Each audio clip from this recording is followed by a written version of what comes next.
Companion திரைப்படத்தினுடைய கதை என்ன? சரி, கதை என்னன்னு பார்க்கறதுக்கு முன்னாடி கம்பெனி என்ன கம்பெனி என்ன தோழன், நண்பன், பெஸ்ட் ஃப்ரெண்டு எப்படி வேணாலும் சொல்லலாம்.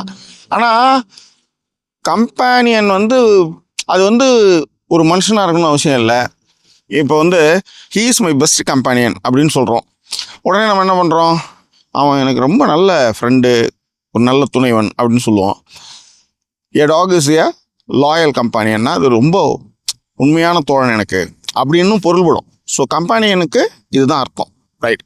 கம்பேனியன் இந்த படத்துடைய கதை என்ன அப்படின்னு பார்த்தோம்னா, கதைக்கு பார்க்கறதுக்கு முன்னாடி ஒன்லைனில் இந்த கதையை ஒன்லைனில் சொல்கிறேன். ஃபஸ்ட்டு ஜாஷ், அவன் தான் படத்தோட ஹீரோ. அவன் என்ன பண்ணுறான், ஒரு கம்பெனியன் இருந்தால் நல்லா இருக்குமே அப்படின்னு ஒரு கம்பெனியனை விலைக்கு வாங்குறான். பட் ஆனால் அந்த கம்பெனின்னு அதுக்கு ஒரு கம்பெனியன் தேவையாக இருக்கும்போது என்ன நடக்குது அப்படின்றது தான் இந்த திரைப்படத்துடைய கதை.